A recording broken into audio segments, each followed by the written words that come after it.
ونستعينه ونستغفره ونؤمن به ونتوكل عليه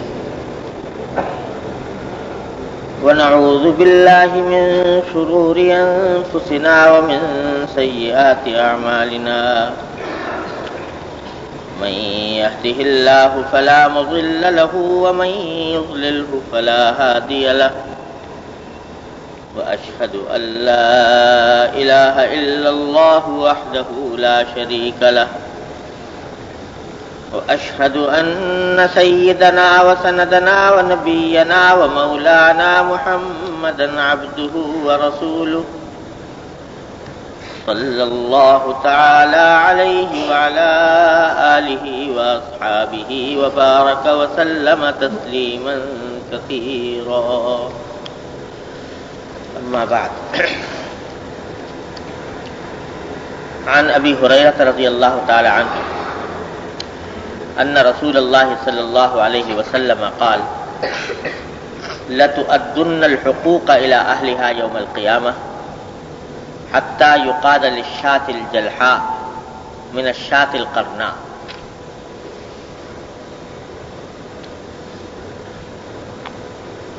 یہ باب چل رہا ہے، پچھلے ہفتے شروع ہوا تھا ظلم کی حرمت کے بیان میں، اور ایک حدیث پچھلے ہفتے میں پڑھی گئی تھی جس میں نبی کریم سرور دو عالم صلی اللہ علیہ وسلم نے ظلم اور بخل اور حب مال سے بچنے کی تاکید فرمائی تھی۔ حب مال کا ذکر اس حدیث کے اندر چونکہ آیا تھا، اس واسطے اس کی تفصیل پچھلے جمعہ میں بقدر ضرورت الحمدللہ ہو گئی۔ اب جو حدیثیں آ رہی ہیں وہ ساری ظلم کی مختلف صورتوں سے متعلق ہیں اور ظلم سے بچنے اور بچانے کی تاکید ان احادیث میں فرمائی گئی ہے۔ ان میں سے یہ حدیث ہے حضرت ابو ہریرہ رضی اللہ تعالیٰ عنہ سے روایت ہے کہ رسول اللہ صلی اللہ علیہ وسلم نے ارشاد فرمایا لَتُؤَدُّنَّ الْحُقُوقَ إِلَىٰ أَهْلِهَا یوم القیامہ،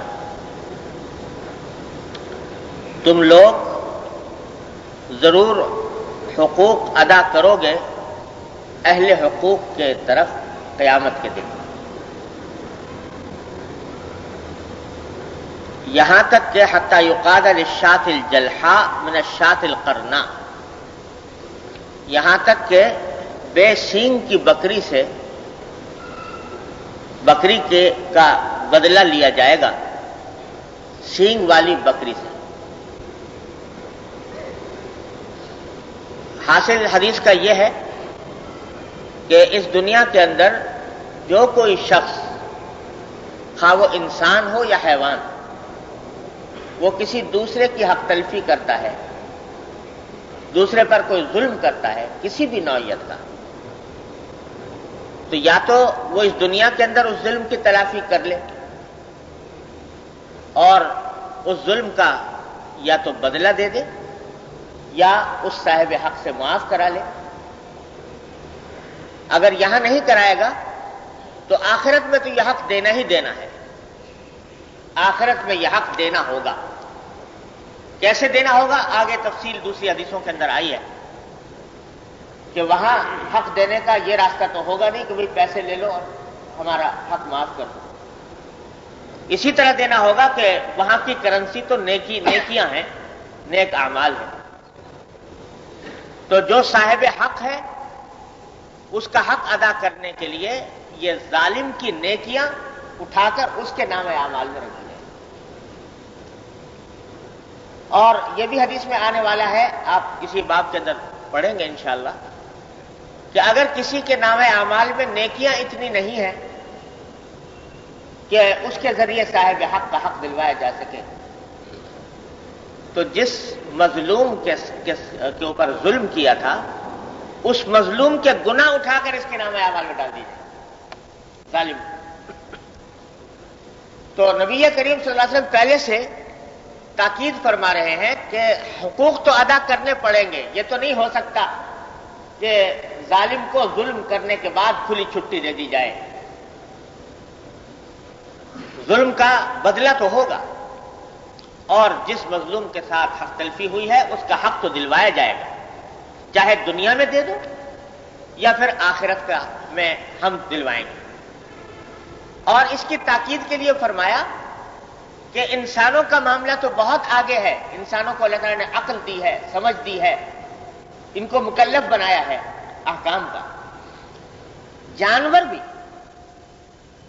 اگرچہ ان کے اندر عقل نہیں، سمجھ نہیں، تمیز نہیں، اور ان کو اللہ تعالیٰ نے حلال و حرام کا مکلف بھی نہیں بنایا. جہنم دوزخ ان کے لیے نہیں ہے، جنت ان کے لیے نہیں. لیکن اس کے باوجود دنیا کے اندر جس جانور نے دوسرے جانور پر کوئی ظلم ڈھایا، قیامت کے دن اس سے بھی بدلہ لیا جائے گا. ظالم کو چھٹی نہیں ہے. تو ظالم انسان ہو یا حیوان، حیوان کا بھی بدلہ دیا جائے گا. چنانچہ فرمایا کہ جو کوئی سینگ والی بکری تھی اور اس نے بے سینگ کی بکری کو سینگ مار دیا، سینگ مارنے کے نتیجے میں اس بے سینگ کی بکری کے اوپر ظلم ہوا، اس کا حق ضائع ہوا، تو اس کو جہنم دوزخ کا تو ان کے جانوروں کے اندر ہے نہیں، معاملہ اس واسطے کہ مکلف نہیں ہے. لیکن قیامت کے دن بدلہ دلوا دیا جائے گا. اس بے سینگ کی بکری سے کہا جائے گا کہ لو اب ہم سینگ تمہارے پیدا کر دیتے ہیں، تم اس کو مارو اور اپنے ظلم کا بدلہ لے لو. تو حضور اقدس صلی اللہ علیہ وسلم فرما رہے ہیں کہ جب جانوروں کا بدلہ اللہ تعالیٰ دلوائیں گے تو انسانوں کا بدلہ تو بطریق اولا وہ تو ہوگا. یہ نہ سمجھے کوئی شخص کہ میں حق دوسرے کا حق مار کر بچ جاؤں گا، بچ نہیں سکتا. یعنی گناہ جو ہیں، جو حقوق اللہ ہیں، ان کے اندر بچنے کا راستہ ہے. توبہ کر لے گا تو انشاءاللہ اللہ تعالیٰ معاف فرما دے. بچاؤ کا راستہ موجود. جب بھی توبہ کرے 70 برس تک گناہ کرتا رہا، فسق و فجور میں مبتلا رہا، حقوق اللہ کے خلاف گناہوں کا ارتکاب کیا، 70 برس میں تو پہنچنے کے بعد کچھ توجہ ہوئی اور ندامت ہوئی، شرمساری ہوئی اپنی پچھلی زندگی پر، اللہ تعالیٰ کے حضور حاضر ہوا، رو کر گڑ گڑا کر عاجزی سے، ندامت سے اللہ تعالیٰ سے معافی مانگ لی، توبہ کر لی کہ یا اللہ پچھلی زندگی کے سارے گناہوں کی معافی مانگتا ہوں، آئندہ کے لیے عزم کرتا ہوں کہ یہ گناہ نہیں کروں. جس لمحے یہ کر لیا سب 70 سال کے گناہ معاف، نامہ اعمال سے مٹا دیے گئے. صرف یہ نہیں کہ معاف ہو گئے، نامہ اعمال سے مٹا دیے گئے، گویا کیے ہی نہیں تھے. اتنا اللہ تعالیٰ نے آسان رکھا ہے معاملہ. لیکن حقوق العباد، بندوں کے حقوق، دوسروں کی حق تلفیاں، وہ توبہ کرنے سے معاف نہیں ہوتی جب تک کہ یا تو بدلہ نہ دو اس کا، اس کی تلافی نہ کرو، یا اس سے معافی نہ مانگو جس کا حق طلب کیا گیا. تو حضور اقدس صلی اللہ علیہ وسلم تنبیہ فرما رہے ہیں کہ یا تو دنیا کے اندر یہ کام کر لو کہ حقوق ادا کر دو جن کے حقوق تمہارے ذمے ہیں، اور یا پھر آخرت میں تو کرنے ہی ہوں گے. اس لیے یہ نہ سمجھو کہ بچ جائے. تو یہ اس حدیث میں یہ بھی امام نووی نے اس حدیث کو یہاں لا کر اس بات کی طرف بھی اشارہ کر دیا کہ ظلم کے معنی کیا ہے؟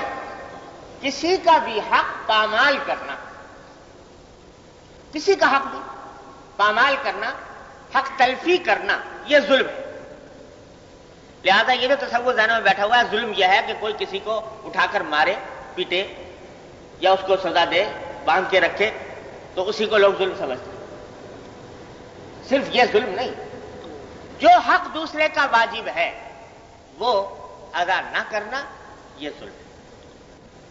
تفصیل اس کی عرض کروں گا انشاءاللہ ایک ایک حدیث کے اندر. لیکن اتنی بات ذہن میں رکھیے کہ جب کسی شخص کا کوئی حق اپنے ذمہ واجب ہو، وہ چاہے جانی حق ہو یا مالی حق ہو، اس کو اگر پامال کر دیا تو یہ ظلم میں داخل ہے. اور اس سے نبی کریم صلی اللہ علیہ وسلم نے بچنے کی تاکید فرمائی. اب ظلم کی بے شمار صورتیں، حق تلفی، اور اگر ہم آج اپنے معاشرے کو دیکھیں تو ظلم سے بھرا ہوا، اس لیے کہ حقوق تلف ہو رہے ہیں، کیے جا رہے ہیں، اور اچھے خاصے پڑھے لکھے نمازی، ذکر کرنے والے، وظیفے تسبیح کرنے والے، وہ بھی ظلم میں مبتلا، اور خیال نہیں آتا کہ ہم ظلم کر رہے ہیں، خیال نہیں آتا کہ ہم ظالم ہیں. ذہن میں یہ ہے کہ ظالم اس وقت ہوں گے کہ ہم نے کسی کو مارا تو نہیں، لیکن یہ دیکھو کہ کتنے حقوق طلب کیے. ایک مثال دیتا ہوں. ہاں، ایک اچھے خاصے یعنی دین سے تعلق رکھنے والے ایک صاحب کا ذکر ہے، جن کے بارے میں یہ بات واضح ہے کہ ماشاءاللہ علم بھی ہے اور نماز روزے کی پابندی بھی ہے، مسجدوں کے اندر جا کر نماز بھی پڑھتے ہیں، اہتمام کرتے ہیں. لیکن معلوم ہوا کہ صاحب ایک ٹیلی فون ایکسچینج میں کوئی دوست ہے، اس سے تعلق قائم ہے. اس نے یہ سہولت فراہم کر رکھی ہے کہ جب آپ کو کسی دوسرے جگہ ٹیلی فون کرنا ہو دوسرے شہر میں تو مجھ سے رابطہ آپ قائم کر لیں تو میں آپ کا ٹیلی فون ملا دوں گا اور آپ آرام سے بات کرتے رہیے. تو اس طریقے کے اوپر مستقل عمل ہے کہ جب کہیں کسی دوسرے شہر میں ٹیلی فون کرنا ہوا، وہ اس ایکسچینج کے آدمی سے رابطہ قائم کر لیا، اس نے ٹیلی فون ملا دیا اور بات ہو رہی ہے گھنٹوں، پیسہ کچھ لگنا نہیں، اس لیے کہ وہ دوست ہے. اور اس کے اوپر مسلسل عمل جاری ہے، ایک دو دن کی بات نہیں، مسلسل عمل جاری. یہ میں ان صاحب کا ذکر اس لیے کر رہا ہوں کہ ان کے بارے میں یہ پتا ہے کہ وہ علم رکھتے ہیں، اہل دین میں شمار، اور ان کا نماز روزے کی پابندی کی وجہ سے لوگ یہ سمجھتے ہیں کہ وہ متقی پرہیزگار آدمی. ان کا ذکر تو اس لیے کر دیا میں نے، ورنہ یہ بیماری آپ دیکھیے کہ کتنی ہے پورے معاشرے کے اندر پھیلی.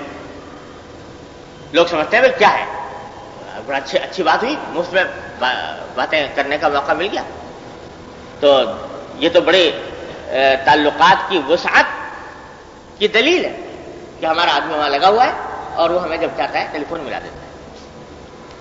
اب یہ پتہ نہیں کہ یہ ٹیلی فون پر بغیر پیسے ادا کیے ہوئے بات تو تم نے کر لی، لیکن کتنے انسانوں کے حقوق تم نے اس میں پامال کیے، کتنے بڑے ظلم کا ارتکاب کیا. اس واسطے کہ دو حال سے خالی نہیں. سنا ہے واللہ عالم کہ جو لوگ یہ کام کرتے ہیں تو وہ بعض اوقات اس ٹیلی فون کا بل کسی اور کے نام ڈال دیتے ہیں. سنا ہے واللہ عالم، تحقیق تو مجھے نہیں، انہوں نے کوئی طریقہ ایسا ہے کہ وہ بجائے اس کے ڈالنے کے کسی اور کے نام ڈال دیا. تو اگر ایسا ہے کہ واقعی کسی اور کے نام ڈال دیا بل، تو اس شخص کے اوپر آپ نے اپنے مالی ذمہ داری کا بوجھ دوسرے شخص کے اوپر ڈال دیا. گویا اس کا مال غصب کیا، اس کے مال کو چوری کیا، اور چوری کرنے کا جو گناہ ہے وہ پورا کا پورا صادق آیا. عام کوئی آدمی چوری کرتا ہے تو ساری دنیا تھو کرتی کہ چور ہے، اور یہ چوری چھپے جو چوری ہو رہی ہے اس کے بارے میں خیال نہیں کیا ہمیں، ہم چوری ہو رہے ہیں. کسی یا تو کسی کا حق اس طرح پامال ہوا کہ وہ چور اس کی چوری کی. اور اگر بالفرض بعض مرتبہ کہتے ہیں کہ کوئی طریقہ ایسا ہوتا ہے کہ کسی کے نام پر بھی نہ پڑا لیکن یہ کہ حکومت کا خرچہ ہوا، تو حکومت تو ماشاءاللہ اپنی ہے، اس کے اوپر اگر خرچہ ہوتا ہے ناحق تو اس کے اوپر تو کوئی داروگیر کا سوال ہی نہیں، اس کے بارے میں تو کوئی ندامت کا احساس بھی نہیں. حالانکہ خوب سمجھ لیجئے کہ اگر حکومت کا پیسہ ناجائز استعمال کیا جاتا ہے تو وہ ایک آدمی کا پیسہ ناجائز استعمال کرنے کے مقابلے میں کہیں زیادہ برا ہے، کہیں زیادہ خطرناک اور سنگین ہے. اس لیے کہ ایک آدمی کا اگر حق پامال کیا، اس کا پیسہ ناجائز استعمال کر لیا، تو اس کی تلافی کی اگر کبھی کوئی صورت بنی تو تحقیق کر آ کے آپ نے معلوم کر لیا کہ بھائی فلاں آدمی کا پیسہ ہوا تھا، اس سے چلو معافی مانگ لو، اس کی تلافی کر دو۔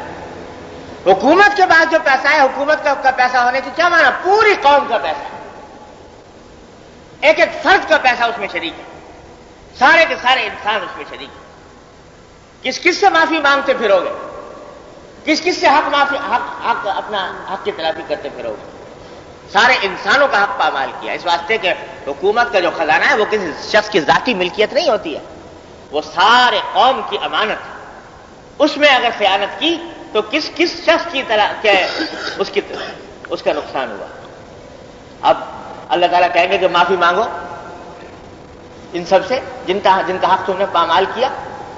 اگر کسی وقت ہوش بھی آ جائے، توبہ کی توفیق بھی ہو جائے، فکر بھی پیدا ہو جائے کہ میں صاحب حق لوگوں کا حق سے معاف کرا لوں، کہاں جاؤ گے؟ کس سے مانگو گے معافی؟ اور جب آخرت میں پوچھ ہوگی، اللہ تعالیٰ بچائے، تو کیا سارے ان لوگوں کے گناہ اپنے نامہ اعمال میں ڈالو گے؟ تو یہ ایک آدمی کے حق تلف کرنے کے مقابلے میں یہ پوری قومی دولت کا، پوری قومی خزانے کا اور اس کے نتیجے پورے انسانوں کا حق تلف کرنا وہ کہیں زیادہ سنگین ہے۔ اسی لیے ہمارے حضرت مولانا محمد منیر صاحب نانوتوی رحمۃ اللہ علیہ، پتہ نہیں آپ حضرات نے کبھی نام سنا ہو کہ نہیں، دارالعلوم دیوبند کے محتمم تھے۔ تو وہ یہ فرمایا کرتے تھے کہ بھائی مجھے مدرسے کے محتمم بننے سے بڑا ڈر لگتا ہے، اس لیے ڈر لگتا ہے کہ اگر اور کسی کے معاملے میں کچھ اونچ نیچ ہو جائے ایک آدھ پیسے کی، تو بعد میں توجہ ہو جائے، اس سے جا کے معافی مانگ لوں گا، اللہ تعالیٰ سے امید ہے وہ معاف کر دے گا تو اللہ تعالیٰ بھی معاف فرما دے گا۔ لیکن مدرسے میں جو پیسہ ہے وہ نہ جانے کتنے انسانوں کا چندہ ہے، کسی نے 5 روپے دے دیے، کسی نے 10 روپے دے دیے، کسی نے 1000 دے دیے، کسی نے 2000 دے دیے۔ اس روپے کو اگر غلط استعمال کیا، اس روپے کو اگر ناجائز طریقے سے استعمال کیا، تو کس سے معافی مانگتا پھروں گا؟ کہاں جاؤں گا؟ سب چندہ دہندگان سے کے پاس جاؤں کہ بھائی تم مجھے معاف کر دو۔ تو اس واسطے فرما دیتے کہ مجھے مدرسے کے پیسے کی فکر عام انسانوں کے اس سے زیادہ ہوتی ہے۔ جب مدرسے کا یہ حال ہے تو آپ اندازہ لگائیے پوری دنیا کا، پورے ملک کا کیا حال ہے۔ انہی مولانا منیر صاحب نانوتوی کا قصہ سن لیجیے۔ اللہ اکبر کبیرہ۔ حضرات صحابہ کرام رضی اللہ تعالیٰ عنہم اجمعین کی یادیں یہ حضرات تازہ کر لیں۔ یہ محتمم تھے دارالعلوم دیوبند کے، اور مدرسے کے کام کے سلسلے میں دہلی جانا ہوا، تو وہاں کچھ لوگوں نے چندہ دیا دارالعلوم کے لیے۔ تو اس زمانے کے حساب سے کوئی شاید 2-3 ہزار روپے شاید جمع ہو گئے چندے۔ 3000 اس زمانے کے آج کے 3 لاکھ سے بھی زیادہ ہے۔ تو یہ لے کے آ رہے تھے، راستے میں ریل کے اندر وہ 3000 روپے چوری ہو گئے۔ اب جناب یہ بیچارے بڑے پریشان اور غمگین اور برا، اب جا کر وہاں جب دیوبند پہنچے تو پریشان تھے۔ اب سوچا کیا کروں، تو کسی نہ کسی طرح قرض ادھار کر کے 3000 روپے کہیں سے لے کر مدرسے کے اندر داخل کر۔ لوگوں نے کہا کہ حضرت یہ تو آپ کے پاس امانت تھی۔ امانت کا حکم یہ ہوتا ہے شریعت میں کہ اگر کسی کے پاس امانت ہے اور اس میں کوئی انسان نے کوئی دھوکہ نہیں کیا اور اپنی حد تک احتیاط سے اس کو رکھا، حفاظت جیسی کرنی چاہیے اپنے مال کی اس طرح حفاظت کی، اور غیبی آفت کے طور پر چوری ہو جائے یا ضائع ہو جائے مال، تو اس کا ضمان تاوان نہیں آتا امانت دار کو۔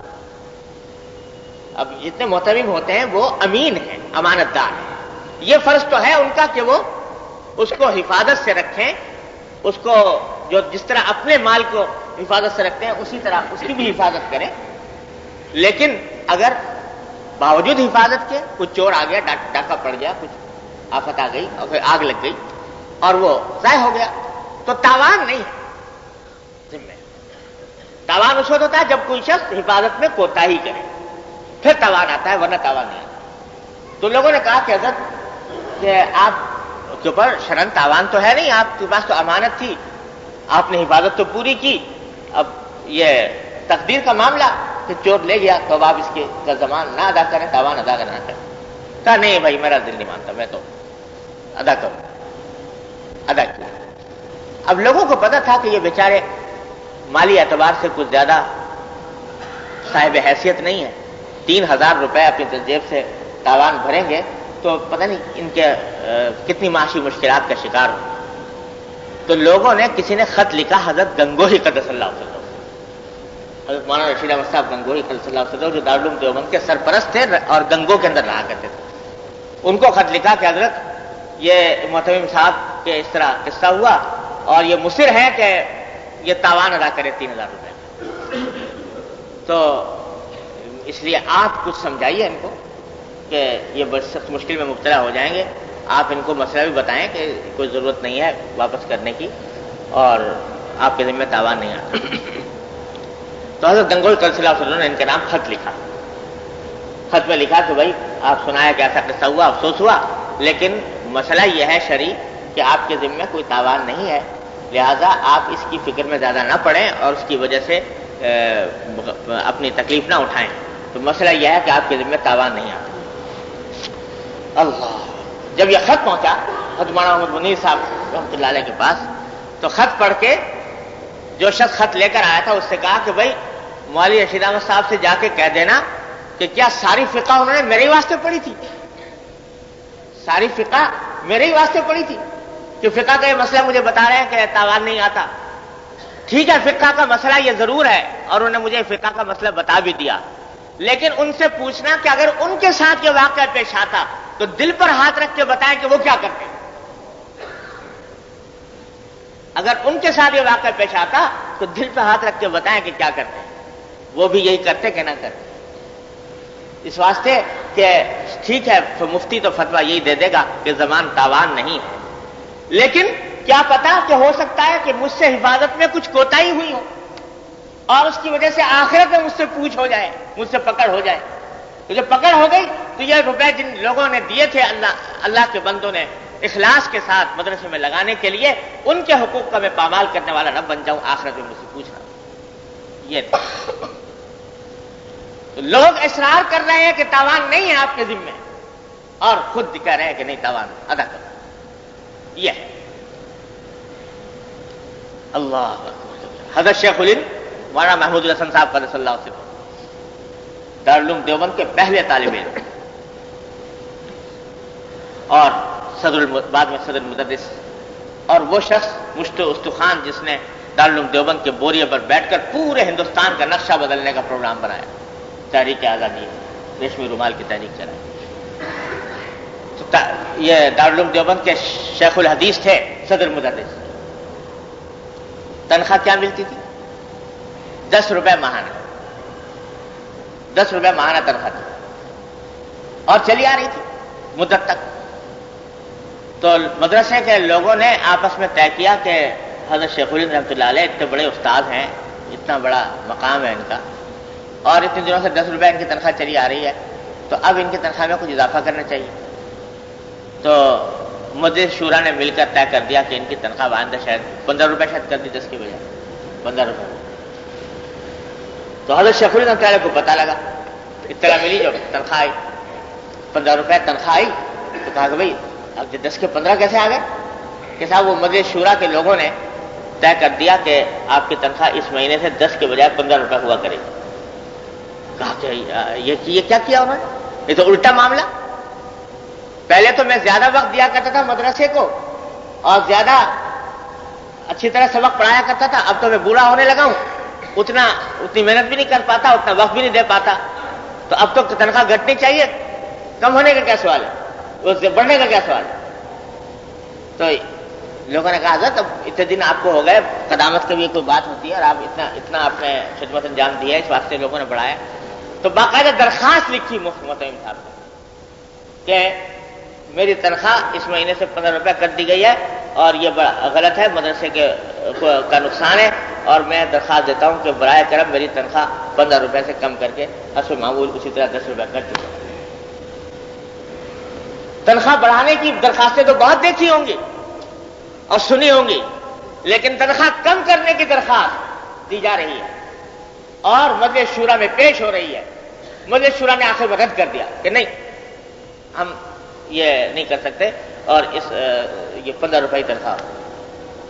تو یہ مثالیں قائم کر کے گئے ہیں۔ یہ دیوبند ایسے ہی دیوبند نہیں بن گیا، دارالعلوم دیوبند اور علماء دیوبند یہ محض یہ تقریروں سے نہیں بن گیا علماء دیوبند، یہ اس کردار سے بنے، اس سیرت سے بنے، اس عمل سے بنے، اس دیانت سے اور اس امانت سے، اللہ کے سامنے جواب دہی کے احساس سے۔ یہ کیا ہے کہ ایک ایک پیسہ جو آ رہا ہے اس کے بارے میں یہ فکر ہے کہ اس پیسہ کسی کا حق نہ آ جائے میرے پاس اور کسی کا کے اوپر ظلم نہ ہو جائے اس پیسے میں۔ حضرت حکیم الامت مولانا تھانوی قدس اللہ علیہ وسلم، جن کا نام پڑھتے رہتے ہیں ہر وقت، آج ہم نے حضرت حکیم الامت کے مواعظ ملفوظات اور یہ سب تو پڑھنے شروع کر دیے، ان کے رموز و حقائق تصوف کے بیان کرنے شروع کر دی، لیکن سنیے کہ حکیم الامت کیا تھے اور کس طریقے سے اللہ تعالیٰ نے ان کو کیا مقام بخشا۔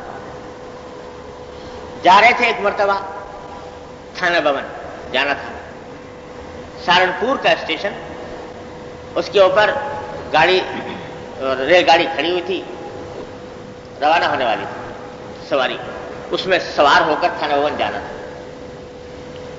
تو تھانہ بھون زیادہ دور فاصلہ نہیں تھا، بہت سہارنپور سے اس زمانے میں 2-3 گھنٹے کا راستہ ہوتا، 2-2.5 گھنٹے کا، لیکن سامان تھا زیادہ، یعنی جتنا ریل کے اندر مسافر کو بغیر اضافی کرائے کے جتنے اجازت ہوتی ہے اس سے زیادہ سامان ساتھ تھا۔ اب گاڑی اسٹیشن پر کھڑی ہوئی ہے، چھوٹنے والی ہے، وہ سامان لے کے پہنچے تو کسی نے کہا تو سوار ہو جائیے گاڑی میں، کہا کہ نہیں پہلے بکنگ آفس چلو، سامان بک کرا، گاڑی چھوٹ جائے گا چھوڑنے دو، لیکن بک کرائے بغیر میں نہیں بیٹھا۔ تو پہلے سامان بکنگ آفس پر پہنچے، وہاں لگی ہوئی لائن، وہ فوراً بک کرنے کا موقع نہیں، تو کسی نے دیکھ لیا ریلوے کے افسر نے کہ حضرت مولانا تھانوی کھڑے ہوئے ہیں بک کرانے کے انتظار میں سامان، تو اس نے کہا حضرت یہ تو لائن لمبی ہے، مشکل ہو جائے گا اور گاڑی جلدی جانے والی ہے، تو آپ فکر نہ کریں، بیٹھ جائیں آپ گاڑی، آپ سے کون پوچھتا ہے۔ تو اس نے کہا بھائی، حضرت صاحب نے کہا کہ نہیں بھائی میں بک کراؤں گا، وہ اشارہ کرنے لگا نہیں آپ چل کے بیٹھے، میں بٹھاتا ہوں آپ کو، چلیے میں لے کے چلتا ہوں، ریلوے کا افسر۔ تو مولانا نے ان سے پوچھا کہ بھائی یہ بتائیے کہ آپ کہاں تک میرے ساتھ جائیں گے؟ تو اس نے ایک اسٹیشن پہلے کا نام لے دیا شاید جلال آباد کا، کہ جلال آباد تک ساتھ جاؤں، کہا کہ جلال آباد سے آگے کیا ہوگا؟ تو اس نے کہا کہ اگر جو دوسرا آئے گا اس کو بتا جاؤں گا، کہ دوسرا آدمی جو ہے اس کو کہہ جاؤں گا کہ یہ ان کا ذرا خیال رکھنا، اطمینان سے اتار دینا۔ کہا کہ وہ کہاں تک جائے گا؟ کہ جی وہ تو دہلی تک جائے گا، تھانہ ون تو پہلے ہی آ جائے گا آپ کا۔ کہا کہ اچھا میں تھانہ ون پہ اتر جاؤں گا، تو تھانہ ون کے اوپر کیا ہوگا؟ کہا کہ وہ جو آدمی جس سے میں بات کروں گا اس سے کہہ دوں گا کہ تھانہ ون کے گارڈ وغیرہ کو بھی بتا دے کہ یہ مولانا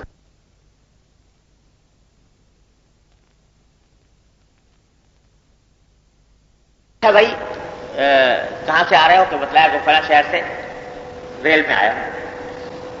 کہا کہ اچھا، تو حضرت کی نگاہیں آپ ملاحظہ فرمائیے اپنے خاص خدام کے لیے۔ کہا کہ یہ بچہ تم ساتھ لے کے آئے ہو؟ کہ جی۔ کیا عمر ہے اس بچے کی؟ کہ حضرت اس کی عمر 13 سال ہے، 13 سال ہونے والے ہیں۔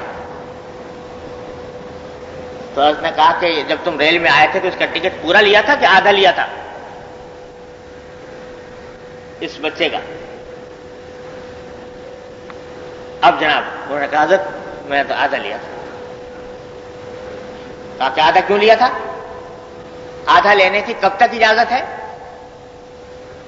کہ جی 12 سال تک آدھا ہو سکتا ہے، 12 سال کے بعد ٹکٹ پورا لینا پڑتا ہے۔ پھر کیوں لیا؟ کہ حضرت یہ ہے تو 13 سال کا مگر دیکھنے میں بہت چھوٹا لگتا ہے، دیکھنے میں بہت چھوٹا لگتا ہے، اس واسطے میں نے ٹکٹ آدھا لے لیا۔ حضرت نے فرمایا کہ معلوم ہوا کہ انا للہ و انا الیہ راجعون، معلوم ہوا کہ دین کی ہوا نہیں لگی، اس واسطے آج سے خلافت سلب تمہاری، خلافت سلب فرما دی اس بات کی، جو تمہیں کو خلیفہ بنایا گیا تھا اور اس بات کی اصلاح اور ارشاد کی اجازت دی گئی تھی، وہ واپس لی جاتی ہے کہ 13 سال کے بچے کو تم نے 12 سال کا بچہ ظاہر کر کے آدھے ٹکٹ پر سفر کیا، یہ گناہ کبیرہ کا ارتکاب کیا تم نے، ناجائز طریقے سے ریل کو استعمال کیا، اس واسطے خلافت پا۔ خلافتیں لوگوں نے تسبیح وظیفے کا مطلب سمجھ لیا کہ تسبیح وظیفہ زیادہ جو کرتا ہو وہ خلیفہ، اور اس بات کو شاید کسی نے سنا ہو کبھی کہ صاحب کسی نے وظیفے میں تسبیح میں خلل کر دیا تو شیخ صاحب ناراض ہو گئے، لیکن یہ مثال آپ کو حکیم الامت کے ہاں کے سوا کہیں نہیں ملے گی کہ خلافت اس بات پر چلے۔ تو بھائی یہ سب دین، یہ جو ہو رہا ہے کہ آدھا ٹکٹ لے کر سفر کر لیا، باوجود ہے کہ ٹکٹ پورا لینا چاہیے تھا، یہ شریعت کا حکم تھا، یہ حق تھا، اس حق کو پامال کیا، یہ ظلم کیا، تو اس ظلم کے اوپر خلافت سلب کرنے گا۔ تو بھائی یہ جو ہمارے حضرت ڈاکٹر صاحب صلی اللہ علیہ وسلم فرمایا کرتے تھے، اللہ تعالیٰ ان کے درجات بلند فرمائے، کہ کسی صاحب نے آ کر عرض کیا کہ حضرت الحمدللہ مجھے احسان کا مرتبہ حاصل ہوتا ہے۔ احسان کے معنی حدیث میں فرمائے کہ اس طرح اللہ کی عبادت کرو جیسے کہ اللہ کو دیکھ رہے ہو، اگر تم نہیں دیکھ رہے تو وہ تمہیں دیکھ رہا ہے، اس طرح عبادت۔ تو انہوں نے کہا کہ حضرت اللہ تعالیٰ کے فضل و کرم سے مجھے احسان کا مرتبہ حاصل ہو۔ حضرت نے فرمایا بھائی بڑی مبارک بات ہے، اللہ تعالیٰ مبارک کرے، ماشاءاللہ بڑی اونچی بات ہے، لیکن ایک بات پوچھوں، یہ احسان کا مرتبہ نمازی میں حاصل ہوا یا کسی اور چیز میں بھی ہوا؟ یا اللہ کو دیکھنے کا کہ اللہ نظر آ رہا ہے، اور یا اللہ مجھے دیکھ رہا ہے، یہ بات صرف نمازی میں ہوتی ہے؟ گھر میں جا کر بیوی بچوں سے جب معاملہ کرتے اس وقت بھی ہوتی ہے کہ نہیں؟ بازار میں جب بیٹھتے اس وقت بھی ہوتی ہے کہ نہیں؟ جب دوسروں سے معاملات کرتے اس وقت بھی ہوتی ہے کہ نہیں؟ حضرت میں تو سنا ہے، ہم تو سمجھے تھے کہ احسان کے معنی ہے جب نماز پڑھے آدمی تو یہ سمجھے کہ اللہ میاں سامنے ہے۔ تو حضرت نے فرمایا کہ یہی تو ساری غلط فہمی ہے کہ صرف نماز ہی میں نہیں ہے احسان، احسان ہر حال میں ہے، ہر جگہ ہے، مسجد میں ہے، گھر میں ہے، بازار میں ہے، دفتر میں ہے، سڑک پر ہے، ہر جگہ، سفر میں ہے، حضر میں ہے، ہر جگہ دیکھیں کہ اللہ مجھے دیکھ رہا ہے، اللہ تعالیٰ دیکھ رہے ہیں، سوال نہ۔ تو بھائی یہ حقوق کی ادائیگی، اس کا اہتمام، کوئی پیسہ میرے پاس کسی دوسرے کا حق کا تو نہیں آ رہا، اس میں بڑے بڑے اہل تقوی سمجھے جانے والے کہلانے والے اس میں مبتلا، جب چاہا بجلی اٹھا کے لے لی سڑک کی، جی کبھی خیال آیا کہ جائز ہے کہ ناجائز ہے، حرام ہے کہ حلال ہے؟ اور باقی سب کچھ ہو رہا ہے، نمازیں بھی پڑھی جا رہی، سب کچھ ہو رہا ہے، لیکن یہ اس کی طرف دھیان نہیں، اس کی طرف التفات نہیں کہ یہ حرام ہو رہا ہے کہ حلال ہو رہا ہے۔ ہماری زندگی کے اندر یہ بددینی اور بددینی کے کا عذاب اور وبال اس راستے سے بے شمار طریقے پر گھسا ہوا ہے۔ تو اس بھائی یہ مجلس جو ہم بیٹھتے ہیں یہاں پر، وہ در حقیقت میں بار بار عرض کر چکا ہوں کہ یہ کوئی رسمی تقریر واز کی مجلس نہیں ہے، یہ بزرگوں کی باتوں کی تکرار کی مجلس ہے، اور باہمی ایک دوسرے کو سمجھنے سمجھانے کی اور تذکیر کی مجلس ہے۔ آپ اس کو خطاب کرنے سے پہلے سب سے زیادہ خطاب میں اپنے آپ کو کرنے کی کوشش کرتا ہوں اپنی ذات کو، تو اس لیے ہے کہ تاکہ سوچیں ایک بات، اور جو غلط چیزیں ہمارے معاشرے کے اندر پھیل چکی ہیں ان کو ان کی اصلاح کی فکر کریں۔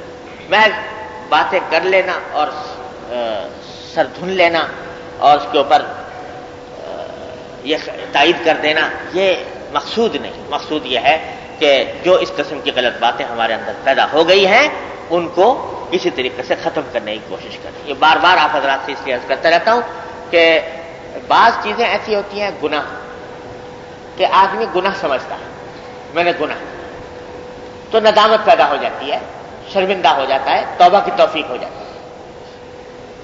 کسی نے خدا نہ کرے اللہ تعالیٰ بچائے، کوئی شخص مبتلا ہو گیا شراب وراب پینے میں، مسلمان اگر ہے تو اس کو برا ہی سمجھے گا، دل میں ندامت ہوگی، بھائی یہ کام میں ٹھیک نہیں کرتا، کبھی نہ کبھی اللہ تعالیٰ اس کو توفیق دے دے۔ نماز نہیں پڑھتا ایک شخص تو دل میں ندامت ہوگی، برا کام کر رہا ہوں، گناہ کر رہا ہوں۔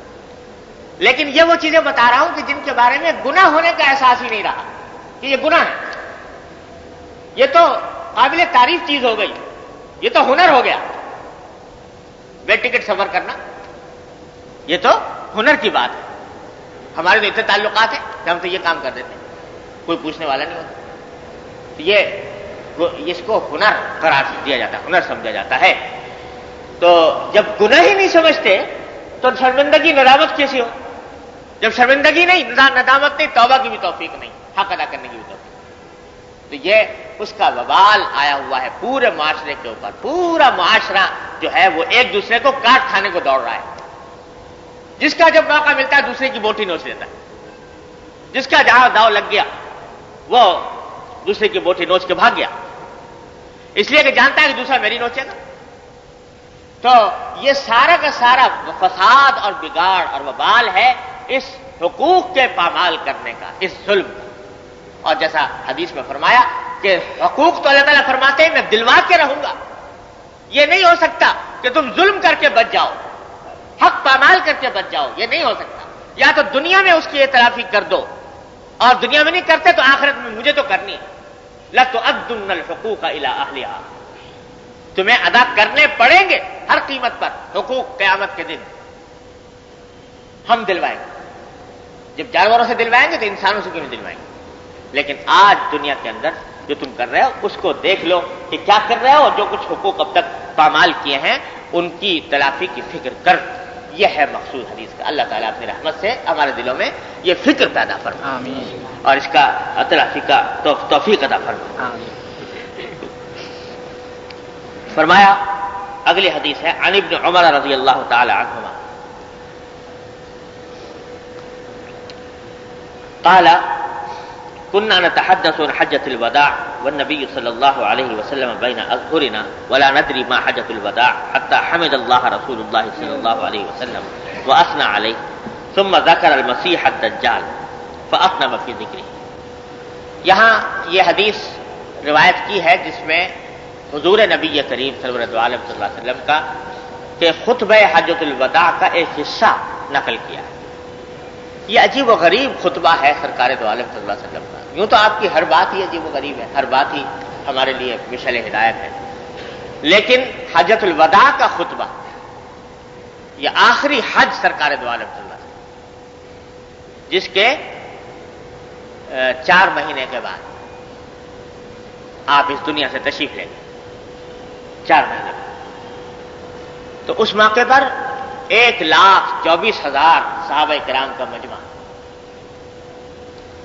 اور آپ اندازہ لگائیے کہ 1,24,000 صحابہ کرام کا مجمع جو حضور اقدس صلی اللہ علیہ وسلم کی 23 سالہ محنت کا پھل، 23 سال جو قربانیاں دیں، 23 سال جو مشقتیں اٹھائیں، 23 سال جو محنتیں برداشت فرمائیں، اس کا پھل سامنے تھا حجۃ الوداع کے موقع پر 1,24,000 صحابہ کرام کی شکل، اور ساتھ میں یہ بھی احساس تھا کہ الحمدللہ میرے آنے کا جو مشن تھا وہ اب پورا ہو رہا ہے، اب مجھے اللہ تعالیٰ کے سامنے جانا۔ تو ان لوگوں کو ایسی باتیں بتا جاؤں جو قیامت تک ان کی رہنمائی کریں، تو زندگی کے وہ اصول بیان فرمائے اس حجۃ الوداع کے خطبے میں، جیسے کوئی باپ اپنے بیٹے کو رخصت ہوتے وقت نصیحت کرتا ہے تو اپنی ساری زندگی کا نچوڑ پیش کر دیتا ہے۔ فرض کرو کہ ایک باپ ہو، اس کی اولاد ہو، اور وہ اس کو پتا ہے کہ میرا 1 گھنٹے بعد انتقال ہونے والا ہے، تو اپنی ساری زندگی کے تجربات کا نچوڑ ان اولاد کے سامنے بیان کر دے گا کہ بیٹا دیکھو ان چیزوں سے پرہیز کرنا اور یہ کام کرنا۔ وہ جو وصیت اس وقت کرے گا کتنے دل سے کرے گا اور کیسی صحیح اور سچی وصیت ہوگی. تو جب باپ اپنے بیٹوں کو ایسی وصیت کرتا ہے تو سرکار دو عالم صلی اللہ علیہ وسلم کی رحمت و شفقت اپنی امت کے اوپر اولاد سے کہیں زیادہ. تو آپ نے شروع ہی یہاں سے فرمایا اس خطبے کو کہ لعلی لا اراکم بعد عامی ھذا، کہ شاید اس سال کے بعد میں تم کو نہ دیکھ سکوں، میری تم سے ملاقات اس جگہ نہ ہو، اس لیے میں تم کو ایسی باتیں بتا رہا ہوں کہ جن کو پلے باندھ. یہ ہے خطبہ حجۃ الوداع، اسلام کا، دین کا خلاصہ، عطر، نچوڑ اس میں آپ نے پیش کرنا. خطبہ بڑا طویل ہے اور اس میں بہت ساری باتیں ہیں، لیکن یہاں پر اس کا ایک ٹکڑا ذکر فرمایا ہے علامہ نووی رحمۃ اللہ علیہ نے. یہاں پر اور آگے انشاءاللہ اس کے مختلف حصے آتے رہیں گے، لیکن ایک حصہ نقل فرمایا. اس میں فرمایا، جہاں اور بہت سی باتیں ذکر فرمائی تو وہیں پر آپ نے ذکر فرمایا مسیح دجال کا، دجال کا جو فتنہ آنے والا ہے اس کا ذکر فرمایا اور اس کی تفصیلات بیان فرمائیں کہ دجال اس طرح آئے گا اور اس طرح تمہیں دھوکے میں ڈالے گا. اس کی صفات، اس کی تفاصیل بیان فرمائی. لیکن ایک بات یہ بھی ساتھ میں فرمائی کہ جو اللہ تعالیٰ نے نبی بھیجا ہے، جتنے انبیاء علیہ السلام آئے، ان سب نے اپنی امت کو دجال کے فتنے سے ڈرایا کہ دیکھو یہ فتنہ آنے والا ہے کہ اس کے شکار مت ہو جانا. تو میں یہ فرمایا کہ نوح علیہ السلام نے ڈرایا، نوح علیہ السلام کے بعد جتنے انبیاء علیہ السلام آئے انہوں نے ڈرایا. تو یہ فرمایا کہ میں تم کو علامت بتا دیتا ہوں آسانی کے لیے. وہ علامت یہ ہے کہ ان ربکم لیس باعور وانہ اعور عین الیمنى، کہ اس کی دائیں آنکھ کانی ہوگی، دائیں آنکھ سے کانا ہوگا. کان عینہ عنبۃ طافیہ، اور وہ اس کی آنکھ ایسی ہوگی جیسے کہ بجھا ہوا انگور. انگور کو اگر ایسے دبا دیں تو پچک جاتا ہے، تو جس طریقے سے پچکا ہوا انگور ہوتا ہے اس طریقے سے اس کی آنکھ ہوگی. تو وہ یہ علامت ہے اس کی. تو خوب سمجھ لو کہ ان ربکم لیس باعور، وہ خدائی کا دعویٰ لے کر آئے گا اور خدائی کے دعوے کی دلیل میں بعض ایسے کام دکھائے گا جس سے کہ بعض لوگوں کو شبہ ہو جائے گا. کہے گا بارش برساؤں، جب کہے گا بارش برس جا، بارش ہو جائے گی. تو یہ جو اس کو ایک چیز دی جائے گی اس کی وجہ سے بعض اوقات لوگ دھوکے میں پڑ جائیں گے. یہ جو ہوتا ہے نا، یہ بھی سمجھ لیجئے، اس کو کہتے ہیں شریعت کی اصطلاح میں استدراج. اللہ تعالیٰ کی طرف سے بعض اوقات کسی ظالم، فاسق، فاجر، کافر کو ڈھیل دی جاتی ہے، تو اس میں بعض اوقات وہ ایسے کام دکھا دیتا ہے جو عادت کے خلاف ہوتے ہیں. عادت کے خلاف عجیب عجیب کام دکھا دیتا ہے، حیرت انگیز. تو استدراج ہوتا ہے، آزمائش کے. لیکن حضور اکرم صلی اللہ علیہ وسلم نے بتلا دیا کہ دیکھو چاہے کتنے ہی کرشمے دکھائے، بارش برسائے، کچھ کرے، لیکن میں تم کو اس کی علامت بتا رہا ہوں کہ وہ کانا ہوگا، اس کی دائیں آنکھ اس طریقے سے ہوگی. تو اس واسطے اس کو دیکھ کر پہچان لینا تمہارا خدا کبھی بھی کانا نہیں ہے، اس لیے یہ تم کو پہلے سے بتا رہا ہوں. یہ ایک بات تو یہ ارشاد کرو. پھر اگلا جملہ جو جس کی وجہ سے یہ حدیث لے کر آئے وہ یہ ہے کہ الا ان اللہ حرم علیکم دماءکم واموالکم کحرمت یومکم ھذا فی شہرکم ھذا، اور ایک روایت میں آتا ہے فی بلدکم ھذا. بلکہ دوسری روایت میں اس کی تفصیل یوں آئی ہے کہ حضور اقدس صلی اللہ علیہ وسلم نے پوچھا صحابہ کرام سے آج کا دن کون سا دن؟ صحابہ کرام نے عرض کیا کہ رسول اللہ عرفہ کا دن. آپ نے فرمایا بڑی حرمت والا دن، عرفے کا دن بڑی حرمت والا دن. پھر پوچھا کہ یہ مہینہ کون سا ہے؟ لوگوں نے بتلایا کہ یہ ذی الحجہ کا مہینہ، اور ذی الحجہ کا مہینہ جاہلیت کے زمانے سے بڑا مقدس مہینہ سمجھا جاتا تھا. فرمایا بڑی حرمت والا مہینہ. پھر پوچھا کہ یہ جگہ کون سی ہے جہاں میں تم سے خطاب کر رہا ہوں؟ تو معلوم فرمایا، لوگوں نے عرض کیا کہ رسول اللہ یہ بلد حرام کی جگہ ہے، عرفات کا میدان ہے۔ یہ بعض روایتوں میں آتا ہے کہ یہ بات منا میں فرمائی۔ تو آپ نے فرمایا کہ دیکھو آج کا دن کتنا حرمت والا، یہ جگہ جس میں تم سے میں خطاب کر رہا ہوں یہ کتنی حرمت والی، اور یہ مہینہ جس میں خطاب کر رہا ہوں یہ کتنی حرمت والا۔ تو خوب سن لو کہ تمہارے آپس میں ایک دوسرے کی جانیں، ایک دوسرے کے مال اور ایک دوسرے کی آبروئیں وہ دوسرے پر اتنی ہی حرام حرمت والی ہیں جیسے کہ آج کے دن کی حرمت، آج کی جگہ کی حرمت اور اس مہینے کی حرمت۔ اتنی حرمت رکھتی ہے ایک مسلمان کی جان، مال اور آب۔ تو اس لیے فرمایا دوسرے الفاظ میں، دوسرے میں کہ کہیں ایسا نہ ہو کہ میرے دنیا سے اٹھ جانے کے بعد تم ایک دوسرے کی جان اور مال اور آبرو کے اوپر حملہ آور ہو۔ اسی سے ملتی جلتی ایک حدیث ابن ماجہ میں آتی ہے، حضرت عبداللہ ابن مسعود رضی اللہ تعالیٰ عنہ روایت کرتے ہیں کہ ایک مرتبہ حضور نبی کریم صلی اللہ علیہ وسلم بیت اللہ شریف کا طواف فرما رہے تھے۔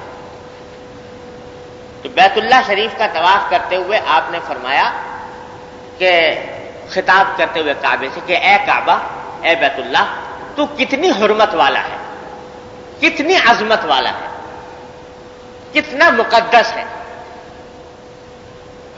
پھر عبداللہ بن مسعود رضی اللہ عنہ نے فرماتے ہیں کہ مجھ سے پوچھا کہ یہ بتاؤ کہ اس سے بھی زیادہ کوئی حرمت والی چیز ہے؟ کعبے سے زیادہ حرمت، کعبے سے زیادہ عظمت اور تقدس رکھنے والی چیز؟ تو عبداللہ بن مسعود فرماتے ہیں کہ میں نے عرض کیا کہ اللہ و رسولہ اعلم۔ وہاں تو ایک ہی جواب تھا، یا رسول اللہ، اللہ اور اس کے رسول ہی بہتر جانتے ہیں، ہمیں نہیں معلوم۔ تو سرکار دو عالم صاحب نے فرمایا کہ ہاں ایک چیز ایسی ہے جس کی حرمت اس کعبے سے بھی زیادہ ہے، اور وہ ہے مسلمان کی جان، مال اور آبرو۔ اس کی حرمت کعبے کی حرمت سے بھی زیادہ ہے۔ یعنی اگر کوئی شخص کسی کی جان پر، کسی کے مال پر، کسی کے آبرو پر ناحق حملہ کرتا ہے یا اس کی حق تلفی کرتا ہے تو ایسا ہے جیسے کہ کوئی شخص کعبے کو ڈھا دے، کعبے کو منہدم کر دے، معاذ اللہ کعبے کو شہید کر دے۔ تو جس طرح وہ ظالم ہے جتنا بڑا، اس سے بڑا ظالم ہوگا وہ شخص جو کسی انسان کو اس طریقے سے نقصان کرتا ہے۔ یہ سرکار دو عالم نے ایک مسلمان کی جان، مال اور آبرو کی اتنی قیمت بیان فرمائی، اور آج اتنی ہی بے حقیقت، مکھی مچھر سے زیادہ بے حقیقت، نہ جان کی کوئی قیمت، نہ مال اور آبرو کی کوئی قیمت۔ دوسرے کا کھا گئے تو کھا گئے، دوسرے کے اوپر حملہ کر دیا، غیبت کر دی تو کر دی، اور جان لینی ہوئی تو لے لی، پرواہ بھی نہیں کہ جیسے ایک مچھر اور مکھی کی پرواہ جیسے ہوتی ہے اتنی بھی نہیں۔ اللہ، ایک قصہ لکھا ہے کہ یہ عبید اللہ بن زیاد جو کوفے کا گورنر تھا، اور جس کے زمانے میں، جس کے حکم پر حضرت حسین رضی اللہ تعالیٰ عنہ کی شہادت کا واقعہ پیش آیا، تو اس کا لشکر کسی وقت حج کو آیا ہوا تھا۔ تو آ کر حج کے دوران وہاں پر ایک کوئی صحابی تھے، ان صحابی کے پاس مسئلہ پوچھنے کے لیے بھیجا عبید اللہ بن زیاد نے کسی کو کہ حضرت یہ بتائیے کہ مجھ سے احرام کی حالت میں مچھر مر گیا، تو اس مچھر کا کیا میں فدیہ ادا کروں، کیا اس کا کفارہ دوں؟ تو ان صحابی نے جواب میں اس کو کہا کہ خدا کے بندے، تجھے مچھر کے مرنے کا تو اتنا فکر ہو رہا ہے، اور رسول کریم صلی اللہ علیہ وسلم کے نواسے کو شہید کر دیا، اس وقت کفارے کا خیال نہ آیا کہ کیا کفارہ ادا کروں، کیا تلافی کروں؟ تو آج یہی صورت ہو رہی ہے کہ کفارے لوگ جو ہے مچھر اور مکھی سے زیادہ بے حقیقت انسان کی جان کو کرتے ہیں، اور جان کو تو چلو ہر آدمی نہیں کرتا، لیکن مال اور آبرو کے بارے میں کھلی چھوٹ، جو سمجھ میں آیا کر لیا، اور کچھ فکر نہیں کہ دوسرے کے پیسے میرے پاس آ گئے، یہ مال آ گیا۔ تو فرمایا کہ اللہ تعالیٰ نے تمہارے خون کو، تمہارے مال کو ایسی حرمت دی ہے جیسے کہ آج کے دن کی حرمت آج کے مہینے کی حرمت.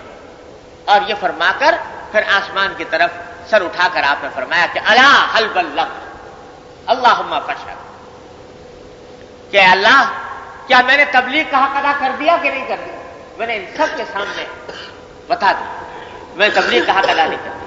اللہم فاشہد، اے اللہ آپ گواہ رہیے گا کہ آج کے دن میں نے ان کے سامنے اپنی تبلیغ کا حق ادا کیا. اور پھر فرمایا کہ لا ترجعوا بعدی کفارا یضرب بعضکم رقاب بعض، میرے چلے جانے کے بعد ایسا نہ ہو کہ تم پھر کفر کی طرف لوٹ جاؤ اور ایک دوسرے کی گردنیں مارنے لگو. تو اس حدیث کو یہاں لانے کا منشا یہ ہے کہ جان ہو کسی مسلمان کی یا مال ہو یا آبرو ہو، اس کی حرمت نبی کریم صلی اللہ علیہ وسلم نے اتنی اہمیت اس کو دی کہ حجۃ الوداع کے موقع پر اس کی تفصیل بتا کر اللہ تعالیٰ کے ساتھ کو گواہ بنایا کہ میں نے تبلیغ کر دی. تو اس کے حقوق کے لحاظ سے اداش کی ضرورت وقت ہے. وعن عائشة رضی اللہ تعالی عنہا ان رسول اللہ صلی اللہ علیہ وسلم قال من ظلم قید الشبر من الارض طبقه من 7 ارضین. یہ اب ظلم کی مختلف صورتیں بیان ہو رہی ہیں. حضرت عائشہ رضی اللہ تعالیٰ فرماتی ہے کہ رسول اللہ صلی اللہ علیہ وسلم نے ارشاد فرمایا کہ جو شخص کسی کی زمین کی ایک بالشت برابر بھی، زمین پر ایک بالشت برابر زمین کے اوپر بھی ظلماً قبضہ کرے تو قیامت کے دن 7 زمینوں کا طوق اس کے گلے میں ڈالا جائے گا. یہ الفاظ، کسی دوسرے کی زمین پر ایک بالشت برابر زمین اس پر قبضہ کر لیا ناحق، تو قیامت کے دن 7 زمینوں کا طوق گلے میں ڈالا جائے گا. محدثین نے فرمایا کہ معنی اس کے یہ ہیں 7 زمینوں کا طوق کیسے ڈالا جائے گا گلے میں؟ گلا تو اتنا سا، اس کے بعد 7 زمینیں کیسے آ جائیں گی؟ تو اس کے بارے میں فرمایا محدثین نے اس کے معنی یہ بیان فرمائے ہے کہ اس کو دھسایا جائے گا زمین کے اندر اس طرح کہ 7 زمینیں جو 7 طبقات ہیں زمین کے، ان سے بھی نیچے تک اس کو دھسا دیا جائے گا عذاب دینے کے لیے. اللہ تبارک و تعالیٰ حفاظت کرے. اتنا سخت معاملہ ہے کسی کی زمین ناحق قبضہ کر لینا. اور لفظ اس بات میں ایک بالش زمین بھی کسی کی قبضہ کر لینے کا یہ عذاب ہے. تو قبضہ کر لینا ایک تو ہوتا ہے کہ کسی کی زمین چھین لی تو غصب کر لی، اپنی ملکیت میں شامل کر دی موقع پا کر، یہ تو ہے ہی حرام اور اس کے اوپر تو یہ وعید آتی ہی ہے. لیکن علماء کرام نے فرمایا کہ کسی بھی صورت کسی دوسرے کی زمین کا استعمال اس کی اجازت اور مرضی اور خوشی کے بغیر جب کیا جائے تو وہ بھی اس وعید کے اندر داخل ہے. اللہ، دوسرے کی زمین کا استعمال اس کی مرضی اجازت کے بغیر. آج کل ایک وبا بہت چلی ہوئی ہے. کرایہ دار ہے، کسی مالک کے مکان، کوئی مکان کسی اور کا ہے اور ایک آدمی کرایہ کے اندر کرایہ پر رہتا ہے اس کے یہاں. تو شریعت کا حکم یہ ہے کہ جو جتنی مدت ہو معاہدے کی کرائے، جس وقت کرائے پر لے رہا تھا تو اس وقت جو مدت مقرر کی تھی، مثلا کہا تھا بھائی 5 سال کے لے رہا ہوں، 10 سال کے لے رہا ہوں، تو اب جب وہ مدت گزر جائے تو اس کے بعد ایک دن بھی مالک کی مرضی کے بغیر رہنا جائز نہیں مکان. اور اگر کوئی مدت مقرر نہیں کی، شروع سے مدت مقرر کی ہی نہیں تھی، بس دے دیا تھا، تو فقہاء کرام فرماتے ہیں کہ صرف 1 مہینے کا معتبر ہوگا. 1 مہینے کا کرایہ معتبر، 1 مہینے کی کرایہ داری معتبر ہوگا. لہذا ہر مہینے پھر نیا کرایہ داری کی تجدید کرنی ہو. تو اب مالک مکان کو حق حاصل ہے کہ جب وہ مدت گزر جائے تو وہ خالی کرانے کے لیے کہے.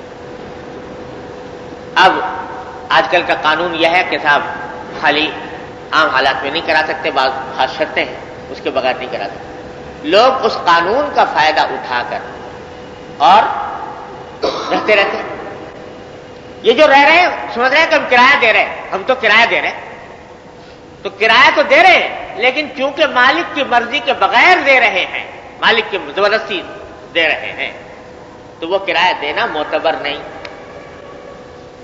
اس کی وجہ سے جو غصب کا گناہ ہے وہ اپنی جگہ پر، تو یہ بغیر مالک کی مرضی کے ایک بالش زمین بھی لینا، اس کو نبی کریم صلی اللہ علیہ وسلم نے اتنا سخت وعید کی چیز قرار دیا کہ 7 زمینوں میں دھسایا جائے گا ایسے آدمی، یہ بھی اس میں داخل ہے۔ اور آج کل اس کی وبا بہت پھیل گئی ہے، لوگ سمجھتے ہی نہیں کہ یہ کوئی غصب کا راستہ ہے۔ کوئی بھی چیز، حدود اقدس صلی اللہ علیہ وسلم کا ارشاد ہے کہ لا يحل مال امرئ مسلم الا بطیب نفس منه،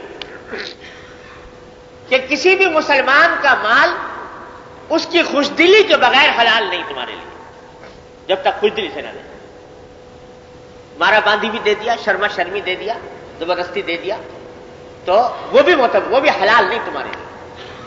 ہاں جہاں معلوم ہے یہ جان بوجھ کر سوچ سمجھ کر خوشدلی سے دے رہا ہے پھر حلال، تو ایسی صورت میں یہ جو کرایہ داری سمجھی جاتی ہے یہ خوشدلی کے ساتھ نہیں ہوتی، اس واسطے حرام رہتی ہے۔ تو کسی کی بھی زمین پر اس طرح قبضہ کرنا درست نہیں۔ یہ ایک مثال میں نے دے دی، اور بھی بہت ساری مثالیں ہمارے معاشرے کے اندر پائی جاتی ہیں، انشاءاللہ آئندہ حدیثوں کے تحت عرض کر دوں گا۔ اللہ تبارک و تعالی اپنی رحمت سے ان تمام احادیث پر ہمیں صحیح عمل کرنے کی توفیق عطا فرمائے۔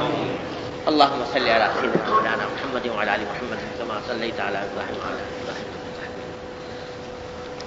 ربنا ظلمنا انفسنا وان لم